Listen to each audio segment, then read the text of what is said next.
প্রিয় দর্শক, মানচিত্রের নিয়মিত আয়োজন কথোপকথনে। প্রিয় বন্ধুরা, প্রীতি, শুভেচ্ছা এবং সালাম নেবেন। খুব মন খারাপ। বিশাল ছাত্র নেতা হাসনাত আব্দুল্লাহ হয় মাইক খায়, নাহলে তার গাড়িতে কেউ অ্যাটাক করে, নাহলে ধাক্কা দেয়, কাহিনী একটা লেগেই আছে। সার্জি স্যার হাসনাত আব্দুল্লাহ চিটাগাং থেকে আসার পথে তাদের গাড়ির দুর্ঘটনার শিকার হয়েছে নাকি কেউ ল্যান্ড ওয়েতে অ্যাটাক করছে, সেটা আজও আমরা বুঝতে পারলাম না। কাউকে গ্রেপ্তার করতেও শুনলো না। সন্ধ্যায় হাসনাত আব্দুল্লাহর গাড়ি ভেঙে দিছে।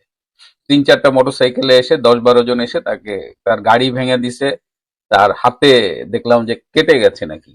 এইটা নিয়ে তো আহারে দেখেন, এই যে সে যে কথাবার্তা বলতেছে তারে তেমন অসুস্থ মনে হয়, কিন্তু নিউজ যে ফাটায় ফেলছে না জানি কি কি রকম অবস্থা। এবং সে নিশ্চয়ই পুলিশ কল করছিল।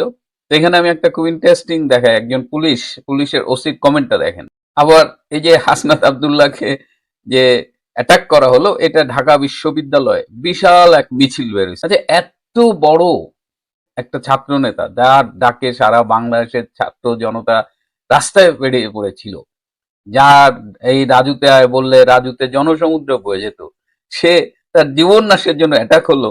আর ঢাকা বিশ্ববিদ্যালয়ে এই কোটি কোটি মানুষের মিছিল। এই অবস্থা কেন আমার মিতা হাসনাত আব্দুল্লাহ? আমার তো দেখা মানে বলতে ইচ্ছা করতেছে যে নাটক কম করো মিতা। যাই হোক, কারা অ্যাটাক করলো, কেন অ্যাটাক করলো? বলা হচ্ছে ছাত্রলীগের ছেলেরা অ্যাটাক করছে। ছাত্রলীগের ছেলেরা ঘরেই থাকতে পারে না ভাই, আবার অ্যাটাক করতে যাবে? আমি একটু খোঁজ নিলাম। আফটার অল আমার মিতা তো রাজনীতি না হয় দুইজন দুই দিকে দুই মেরুতে করি। খোঁজ নিয়ে যেটা জানলাম সেটা হলো একেবারে কেঁচো খুঁড়তে গিয়ে সাপ বেরোয় গেছে। তাকে মারছে বিএনপি ছাত্র দলের লোকজন। তো তারা তককে তককে ছিল যে কবে তাদের নাগালের মধ্যে পায়। কপালও খারাপ আমার মিতার, গসে পায়া গাড়িটা ভাঙছে, কিন্তু বেশি ছেঁচাটা তেমন জমে নাই। কারণ উপরের নির্দেশ ছিল যে জাস্ট একটা টোকেন হিট করার, মানে সিরিয়াস কিছু না। কারণ এইসব সূচো মেরে আবার হাতে গন্ধ হইতে পারে। গাজীপুর বিএনপির এই ডিসিশনটা ভালো। এসব হাসনাত মাসনাত এগুলোর মায়ের কোনো লাভ নাই। তারপরে টুকটাক যে একটা টোকেন হিট দিচ্ছে, ইটস ফাইন। তাহলে আমি যেহেতু আমার মিতার উপরে আঘাত এসেছে, আমার তো তীব্র নিন্দা জানাতেই হয়। ঢাকা বিশ্ববিদ্যালয়ের মিছিল যদিও ক্রমশ ছোট হতে হতে একদম একেবারে নাই হয়ে যাচ্ছে প্রায়, তবুও তীব্র নিন্দা কিন্তু আমি জানিয়েই গেলাম। বাংলাদেশের ভোট তো শুরু হয়েছে। ভোট শুরু হওয়ার কথা আজকে সকালবেলা, কিন্তু আপনারা সোশ্যাল মিডিয়ায় সবাই দেখেছেন কালকে রাত্রির থেকে ভোট শুরু হয়ে গেছে। এখন একটা অভিযোগ উঠতো শেখ হাসিনা নাকি রাতে ভোট করতেন। এখন প্রমাণ হচ্ছে কারা রাতে ভোট করছে। তো যাই হোক, এই নির্লজ্জের মতো যে ভোট যেটা হয়েছে, ভোট বলবো না, এটা ভোট চুরি হয়েছে। কোথাও দেখা যাচ্ছে, আপনার সোশ্যাল মিডিয়ায় সবাই দেখেছেন, কোথাও দেখা যাচ্ছে যে ভোটটা ব্যালট পেপারে আগে থেকে সিল মারা রয়েছে। এই নিয়ে ঝগড়াঝাটি চলছে।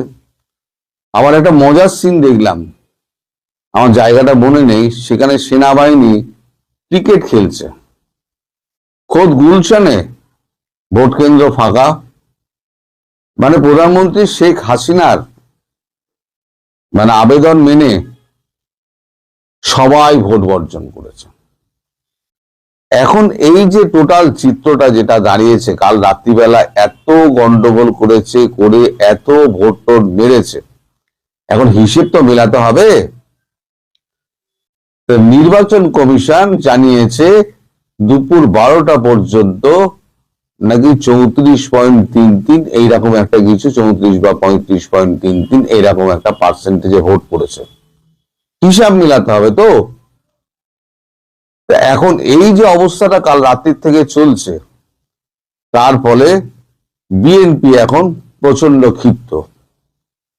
ঘন্টাখানেক আগে 12টা থেকে, আমি এখন রেকর্ড করছি 1টার সময়, 12টা থেকে একটা বৈঠক হয়েছে 45 মিনিটের জন্য যমুনাতে। সেখানে উপস্থিত ছিলেন মহামান্য ইউনূস সাহেব, কোথায় দেখেছেন।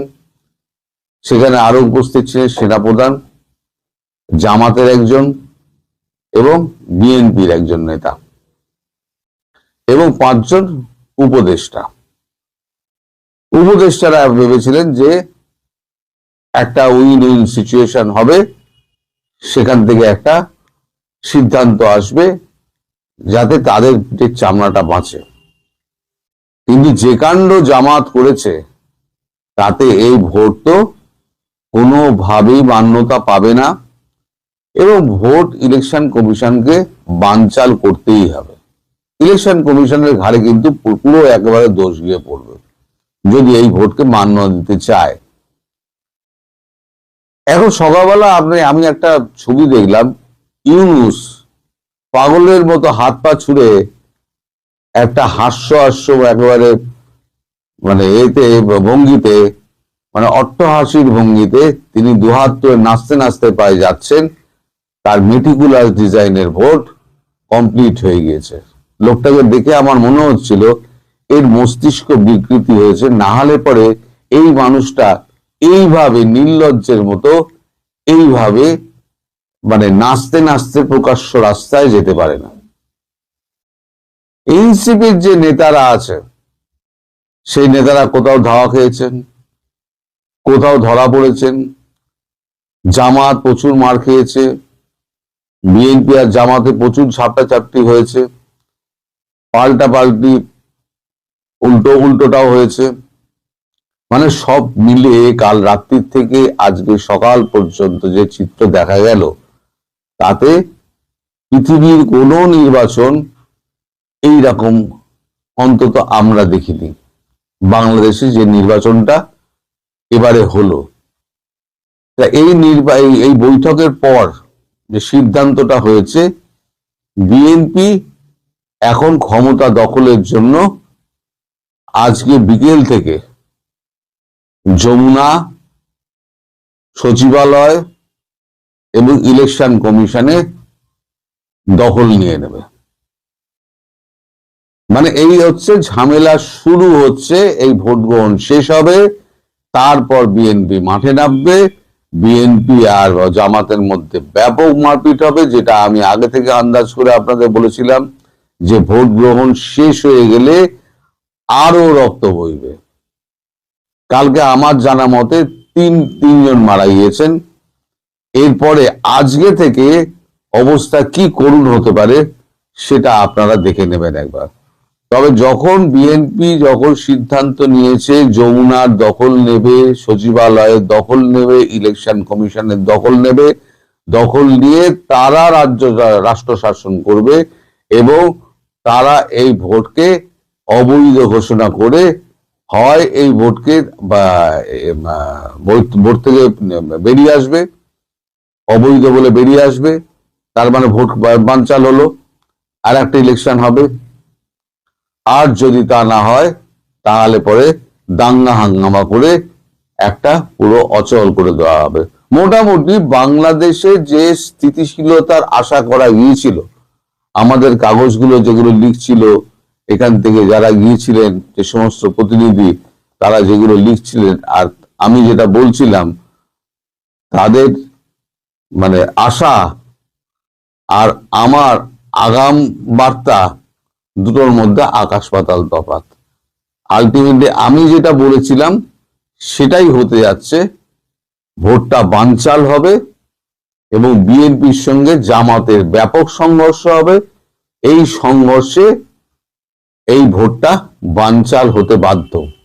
আর যেভাবে সোশ্যাল মিডিয়ায় এই ভোট সম্পর্কে যত ছবি বেরিয়েছে, সেই ছবি যখন অন্যের হাতে গিয়ে পৌঁছাবে, অন্য যে সমস্ত এজেন্সিগুলোর হাতে গিয়ে পৌঁছবে, দেশের হাতে গিয়ে পৌঁছবে, তারা কি মনে করেন এই ভোটকে তারা মান্যতা দেবেন? প্রশ্ন এখানেই, মান্যতা কেউ দেবে না। সব থেকে বড় কথা হচ্ছে, গতকাল রাতে ইউএস এবং ভারত যখন এই ভোটের এই খেলা রাত্রিবেলা চলছে, তখনই এই ভোট বয়কটের সিদ্ধান্ত নিয়েছে। সরকারিভাবে এই সিদ্ধান্ত জানিয়ে দেওয়া হয়েছে যে এই ভোট আমরা মানছি না। এইবার আসবে ইউরোপিয়ান কমিশন, ইউরোপীয় দেশগুলো, রাশিয়া বলে দিয়েছে আমরা দর্শক হয়ে বসে থাকবো না, চীন আগে থেকে হাত সাফাই করে দিয়েছে, চীনের কালকে একটা ভিডিও আমি দেখিয়েছি, যখন লাইভ অনুষ্ঠান হচ্ছে তখন আমি একটা খবর দেখিয়েছি। তারা চীন বলেছে যে বাংলাদেশ ইস্যুতে আমরা ভারতের সঙ্গে আছি, কোনো শত্রুতার মধ্যে আমরা নেই। অর্থাৎ ভারতবর্ষ যেটা চাইছিল ইনক্লুসিভ নির্বাচন, সেই ইনক্লুসিভ নির্বাচনের দিকেই যেতে হবে। এছাড়া বাংলাদেশে কোনো ভোট মানে গ্রহণযোগ্য হবে না, এটা নিশ্চিত। আর যখন বিএনপি আজকে বিকেল থেকে যখন সমস্ত জায়গা দখল নেবে, তখন দেখবেন একটা অগ্নিগর্ভ পরিস্থিতির সৃষ্টি হবে, জামাত ভার্সেস বিএনপি। সব ভোট কেন্দ্র তো খালি, ভোট তো পড়ে গেছে রাতে। তাহলে পরে 12টা অবধি যদি ভোট কেন্দ্র খালি থাকে, তাহলে 34-35% ভোট 12টা অবধি হয় কি করে? আসলে সেই যে আমি বলেছিলাম না, 53 থেকে 55% ভোট দেখানো হবে, বাকি আওয়ামী লীগ ভোট দেয়নি, ওই হিসেবটা মেলানোর জন্য এখন থেকে ইলেকশন কমিশন এটাকে বাড়াতে শুরু করে দিয়েছে। আমরা যখন 10টার সময় একটা লাইভ করছিলাম, তখনই আমরা শুনেছিলাম 14% ভোট পড়েছে। আমি বলেছিলাম যে 14% ভোট যখন ইলেকশন কমিশন বলছে, তার মানে ধরে নাও এটা 5 থেকে 6% ভোট পড়েছে। এবং দেখাও যাচ্ছে যে একটা বুথে 400 কতজন ভোটার আছে, সেখানে দুপুর 11টা পর্যন্ত ভোট দিয়েছেন 2 জন। একটা বুথের একটা ভোট কেন্দ্রে তো ভোটারই নেই, সেখানে সেনাবাহিনী ব্যাট বল নিয়ে ক্রিকেট খেলছে। যে আগামী বিশ্বকাপে সেনাবাহিনী একটা দল দেবে, সেখানে তার একটা প্র্যাকটিস হচ্ছে। বাংলাদেশ সেনাবাহিনী আবার একটা বিশ্বকাপে একটা আলাদা করে দল পাঠাবে বাংলাদেশ ছাড়া, তার প্র্যাকটিস হচ্ছে। বড় মজার একটা দেখলাম। তবে আপনারা নিশ্চিত থাকুন যে এই ভোট কেউ মান্যতা দেবে না, এই ভোট জলাঞ্জলি যাবে। এবং ইউনূসের হাল অত্যন্ত খারাপ হবে, যেটা গতকালকে আমি বলেছিলাম। ইউনূস নিজের কবর খুঁড়ছেন, ইউনূস নিজের কবরটি খুঁড়ে ফেলেছেন। ওই যে হাত পা নেড়ে নেড়ে উনি একবার চৈতন্য দেবের মতো উনি আনন্দ প্রকাশ করতে করতে হাঁটছেন না, ওটা হচ্ছে ওনার মস্তিষ্ক বিকৃতির একটা অভিপ্রকাশ। টাকার সরাসরি প্রশ্নবিদ্ধ ভোট, এটা তো প্রশ্নবিদ্ধ না, এটা তো ভোটের মধ্যেই পড়ে না। প্রশ্নবিদ্ধ সেই ভোট যেটা ভোটাভুটি হয়, সেটা না প্রশ্নবিদ্ধ হবে। অর্থাৎ যে পরীক্ষা হয়, পরীক্ষাটা প্রশ্নবিদ্ধ, মানে পরীক্ষা হয়েছে, এটা তো পরীক্ষাই না, তেমনি এটা ভোটই না। তাই আপনি শিরোনাম নিয়ে আমার 2খান কথা ছিল, এটা আমি আগে আপত্তি জানাইলাম। উপরের সুরটা ঠিক আছে, যে টাকার ছড়াছড়ি, টাকার ছড়াছড়ি।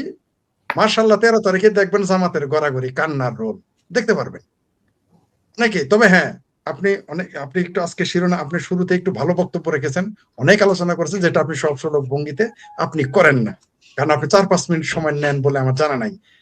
আপনি একটা কথা বলেছেন যে মির্জা ফখরুল সাহেবকে বিরুদ্ধে ষড়যন্ত্র চলছে, তাহলে আপনাকে তথ্যটা দিয়েই দিই, যেহেতু বলে ফেলেছেন। এটা আমার চ্যানেল রাতে 12টার পরে বলতে চেয়েছিলাম, আপনার এখানে আমি প্রথম বলে দিলাম।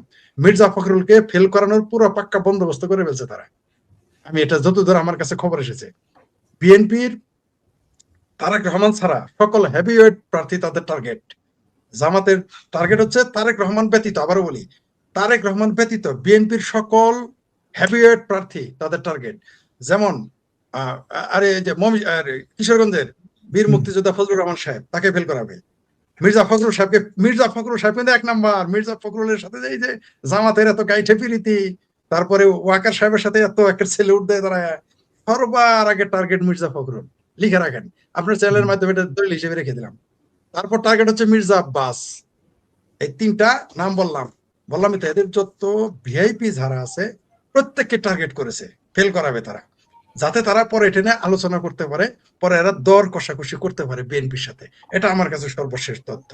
এইবার আসি হইলো যে টাকার ছড়াছ, এত টাকা দিবেন, নিবেন, তাদের টাকা আছে দিবে, আপনি নিবেন না কেন? আমি তো বলে দিতে চাই, টাকা দিলে সাথে সাথে নিবেন, দিতে দেরি করবেন, নিতে দেরি করবেন না, কারণ এই একটা চান্স। কারণ জামাত কোনোদিন টাকা দেয় না, কোনোদিনই দেয় না তাদের নিজের লোক ছাড়া। এই প্রথম তারা অন্য লোককে টাকা দিচ্ছে। জামাত নিজের মায়ের পেটের ভাইয়ের জন্য 1 গ্লাস পানি খাওয়ায় না তাদের দলীয় লোক ছাড়া। অনেকটা তারা মাফিয়াদের মতো, তাদের লোক ছাড়া বাইরে কারা চাকরি দেয় না। সুতরাং আপনাকে টাকা দিচ্ছে, আপনি নিবেন। অনেকে আমাকে বলেছে ফোন করে যে টাকা দিতেছেন, যে টাকা দিচ্ছেন নেন, নিতে সমস্যা, কারণ জামাত তার দিবে না। কারণ এটাই তার শেষ। কারণ এরপরে বাংলাদেশ থেকে তারা সমূলে উৎপাটন হবে, সুতরাং পরে টাকা নেওয়ার চান্স পাবেন না, জামাতে ভোট দিতে পারে না। এই 12 তারিখের ভোট তো মুক্তিযুদ্ধের পক্ষের মানুষের ভোট না, এই 12 তারিখের ভোট তো বঙ্গবন্ধুর পক্ষের ভোট না, এই 12 তারিখের ভোট তো বাংলাদেশের লাল সবুজের পতাকার ভোট না, এই 12 তারিখের ভোট তো শেখ হাসিনার ভোট না, 12 তারিখের ভোট তো নৌকা মার্কার ভোট না, 12 তারিখের ভোট আপনার আমার কারোরই ভোট না। এটা তো ভোট না, এটা হচ্ছে একটা দেশকে ধ্বংস করার লিখিত একটা চুক্তি তারা করতে যাচ্ছে, যদি আমরা সেটা ঠেকায় দিব কোনো সন্দেহ নেই। এরা যত কিছুই করুক, এরা আগডুম বাগডুম ঘোরাডুম যতই সাজাক, আমরা জানি কি করতে হবে। তারাও যেমন আমাদেরকে ওয়াচ করতেছে, আমরাও তাদের ওয়াচ করতেছি। আমরা বলতে আমি সাধারণ জনগণ বলতেছি, আমি কোনো নেতার কথা বলতেছি না। আমরা সবসময় আওয়ামী লীগ, বিএনপি, জামাত নেতাদের কথা বলি, আমরা আলোচকদের কথা বলি, গবেষকদের কথা, কিন্তু জনগণের মনে কি এটা কিন্তু আমরা বলতেছি না। জনগণও কিন্তু তৈরি। এইবার আমি কিন্তু বারবার বলেছি এবং এটা কয়েক মাস যাবত বলে আসতেছি যে সারা জীবন শুনেছি আমরা যে নেতার ডাকে কর্মী এবং সাধারণ জনগণ দৌড়ায়। এইবার কিন্তু উল্টা হইতে পারে যে সাধারণ জনগণ ডাক দিবে, নেতা চলে আসতে হবে বা নেতাকে এসে হাল নেই। কারণ সাধারণ জনগণ তো আপনি মানে আমি তো গিয়ে প্রধানমন্ত্রী হইতে পারবো না, আমি তো গিয়ে মন্ত্রী হইতে পারবো না, কিন্তু যাদের সে যোগ্যতা আছে আমাদের টাকে নামতে হবে মাঠে। সেই দিনটা বোধহয় সামনে আসতেছে, সেটা 12 তারিখের পরে। এরা তো তাদের মতো সাজাইতেছে, এরা তাদের মতো সাজাইতে দেন, টাকার সরাসরি লাঠির সেনাবাহিনীর ছড়ি যত কিছু ঘোরাক আপনারা দেখেন। সেনাবাহিনী তার 13 তারিখে বলতে পারবে না যে আমরা এখনো থাকবো, এটা তার সেনাবাহিনী বলতে পারবে না, আর বললে তো এরা তো মানবে না। এরা যদি থাকতেই পারতো তাহলে নির্বাচন দিত না। আবারও বলি, জামাত যদি ক্ষমতায় যাইতেই পারতো তাহলে বিএনপি আওয়ামী লীগকে নিয়ে বারবার বলেছে বঙ্গোপসাগরে সুবাইতে দিন, তারা এদের দেশেই থাকতে দিত না। কারণ জামাত তার শত্রুকে ক্ষমা করে না, যেমন বিএনপিকে সে ক্ষমা করতেছে না। এই বিএনপি তাকে দুধ খাইয়েছে, কলা খাইয়েছে, পোলাও কোরমা কালিয়া কুত্তা সব খাইয়েছে। আজকে বিএনপির কৃষি অজগরের মতো গিলে খেতে যাচ্ছে এই জামাত, এবং অর্ধেক খেয়ে ফেলছে। তো সুতরাং জামাত তার শত্রুকে চিন্তায় ভুল করে না। বিএনপি ভুল করতে পারে, এমনকি ক্ষেত্র বিশেষ আওয়ামী লীগ ভুল করতে পারে, জামাত কিন্তু ভুল করে না। তবে এই 12 তারিখ 13 তারিখ বলেন আর 2024-এর 5ই আগস্ট বলেন, আমাদের এই জামাত নামার শত্রুটাকে নতুন করে চেনার একটা সুযোগ করে দিয়েছে। কারণ 71 কথা বললে বারবারই বলে ভাই এটা তো পুরান কথা, তো নতুন কি কি ঘটে তারা দেখে ফেললো। এরা বলতেছে আল্লাহর আইন চায়, সৎ লোকের শাসন চায়। আল্লাহর আইন ও সৎ লোকের শাসন দিতে টাকা লাগবে কেন? এতদিন বেহেশতের লোক দেখাইছে, দোজখের ডর দেখাইছে, দেখলো যেন জনগণ ভোট দেয় না, এবার টাকা দেওয়া শুরু করছে। মানে বুঝতে পারছেন তো? তার মানে কয়েকদিন পরে যদি কাম করে মদ খাওয়া তাই দিবে, যদি বলে গাঁজা খাওয়া তাই দিবে, যদি বলে ইয়াবা খাওয়া তাই দিবে। যেমন তার একটা প্রমাণ হলো কৃষ্ণনন্দীকে তারা নমিনেশন দিয়েছে। খালেদা জিয়ার নেতৃত্ব হারাম, শেখ হাসিনার নেতৃত্ব হারাম, শিরিন চৌধুরীকে স্পিকার বানানো হারাম, নারী নেতৃত্ব হারাম, কিন্তু কৃষ্ণনন্দীকে দিয়ে আল্লাহর আইন বাস্তবায়ন করা আরাম আর আরাম। তো জামাতের এই ভণ্ডামিটা দ্বিতীয়বার আমাদের সামনে উন্মোচিত হয়েছে। আমাদের জন্য সুযোগ, মেক দ্য প্রবলেম অপরচুনিটিস, পুঁজিবাদের এটা একটা ফিলোসফি। তো আমরা এই 2024-এর পরে এই স্বাধীনতা বিরোধীদের যে চিৎকার চেঁচামেচি লম্ফন এগুলোকে আমরা অপরচুনিটিস হিসেবে নিলাম। আমাদের দিন আগামীকাল থেকে শেষ, তাদের জন্য খারাপ দিন আসতেছে, আমাদের জন্য ভালো দিন নিয়ে আসবে। আপনি ভুলে গেছেন ইসি বলেন, তারপরে ইসির যে জেঠা শ্বশুর ডক্টর ইউনূস, আদম ব্যাপার ইউনূস বলেন, জামাতের আমির সাদা শকুন শফিক বলেন, এরা তো বলেছে যে বাংলাদেশে এখন ঐতিহাসিক নির্বাচন হবে। তাহলে আপনি যদি ঐতিহাসিক নির্বাচন করতে চান তাহলে সেটাকে তো আপনাকে তো আওয়ামী লীগকে ছাড়া যেতে হবে না। তাদের ভাষাতে আওয়ামী লীগ দিনের ভোট হইতে করছে, করে না, এরা সন্ধ্যাবেলা থেকে শুরু করছে। তাও আবার আগের দিন না, এর আগের দিন তাও আবার কি জানেন, একেবারে ইসলামী মতে কিন্তু চন্দ্র চাঁদ হিসেবে দিন গণনা করা হয়, একেবারে চন্দ্র হিসেবে, মানে সন্ধ্যা থেকে মাগরিব। ওরা বলেছিল না যে তাহাজ্জুদ নামাজ থেকে রেডি থাকবেন ফজর নামাজ পড়ে। এরা মোটামুটি ইসলামী আইন শুরু করেছে, ইসলামী শরীয় আইন করবে না, এই জন্য সন্ধ্যা থেকে শুরু, কারণ মাগরিবের পরে থেকে ইসলামী দিন শুরু হয়, এই জন্য তারা শুরু করে দিয়েছে। রাগ করেন কেন? এরা তো একটু করবেই, এটাই স্বাভাবিক। আর টাকা দিচ্ছে, টাকা এরা হালাল করতে তোর সমস্যা, এরা এমন একটা ফতোয়া দিবে যে টাকা দেওয়া হালাল। এরা তো দেখেন না, শেখ হাসিনা বা খালেদা জিয়া বা বিএনপির মির্জা ফখরুল সাহেব, ওবায়দুল কাদের সাহেব যখন আপনার মন্দিরে যাইতো, তখন তারা বলতো হারাম হারাম হারাম, ওয়াল্লাহ বিল্লাহ লা হাওলা ওয়ালা কুওয়াতা ইল্লা বিল্লাহিল আলিয়্যিল আযীম, আস্তাগফিরুল্লাহ আস্তাগফিরুল্লাহ, এগুলো তো শিরক শিরক শিরক। তারা দেখেন ক্ষমতায় আসার আগে এটা জায়েজ করে ফেলছে। ওরকম একটা ফতোয়া দিয়ে দেবে যে টাকা দেওয়া জায়েজ, কারণ হচ্ছে ইসলাম কায়েমের জন্য, শরিয়া আইন কায়েমের জন্য ঘুষ দেওয়া জায়েজ। যেমন আপনি দেখেন না, ইসলামিক ব্যাংক বানাইছে। পৃথিবীতে ইসলামের দৃষ্টিতে সবচাইতে জঘন্য ঘৃণ্য পেশা হচ্ছে ব্যাংকিং পেশা, এবং মানে ইসলামের দৃষ্টিতে শরিয়া আইনে, কারণ বলা হয়েছে 1 টাকা সুদ খাওয়া মানে মায়ের সাথে ব্যভিচার করা।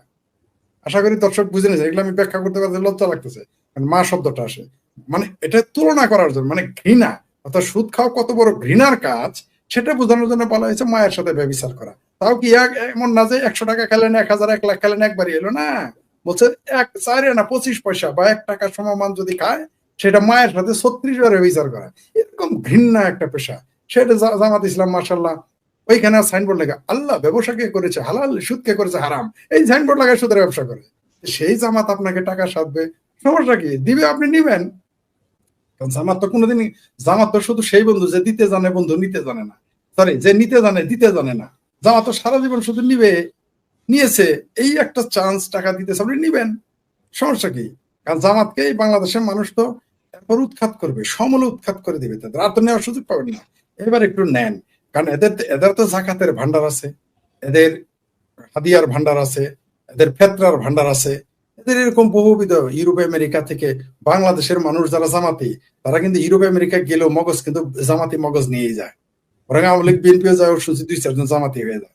তো তারা সেখান থেকে লেবি পায়। তারপরে যে ব্যারিস্টারের নাম তিনি নিলেন, এরকম বহু ব্যারিস্টার তারা পয়দা করেছে, রাস্তা থেকে তুলে এনে ব্যারিস্টার বানাইছে। আর এখন তো ব্যারিস্টার হইতেও হয় না। ওই ব্যারিস্টার শাহরিয়ার সম্পর্কে একজন চ্যালেঞ্জ করে বলেছে যে সে ব্যারিস্টার নয়, আপনি ইচ্ছা করলে ওনার সাথে যোগাযোগ করে ওনাকে লাইভে এনে এটা আলোচনা করতে পারেন। সে বলছে ও কিসের ব্যারিস্টার, কোথাকার ব্যারিস্টার, সে চ্যালেঞ্জ তুলে দিয়েছে। আর আমরা জানি তার বাপে যে একজন লেখছে যে তারা জিন্নার পোলা মনে হয়, জিন্নার পোলা না, ওর বাপের নাম হচ্ছে জাহাঙ্গীর। তার বাপের আরেকটা পরিস্থিতি আছে, ফেলটু জাহাঙ্গীর। মানে সে যতবারই ওই যে বারে কাউন্সিলে ইলেকশন করতো, ততবারই তার বাপ ফেল করতো। এবার নাকি জোর করে পাশ করাইছে। যাই হোক, সেটা অন্য বিষয়। তো এবং সে ওই যে কেউ কেউ লেখছেন কেসকি বান্দির পোলা, উনি আসলেই কেসকি বান্দির পোলা। কারণ জাহাঙ্গীর তার কাজের বুয়ার সাথে, এখন এই শব্দগুলো উচ্চারণ করা ঠিক না, কাজের বুয়াকে মানে অবিবাহ বহির্ভূত সম্পর্ক হওয়ার কারণে পেটে বাচ্চা হয়েছিল, সেই বাচ্চা হচ্ছে এই জাহাঙ্গীর। এই যারা এখন জামাতি জাহাঙ্গীর, এটা আমি বলি নাই কিন্তু, এটা তার এলাকার লোকে এগুলো বলেছে, পোস্ট দিয়েছে, সেটা বললাম। কারণ কারো জন্ম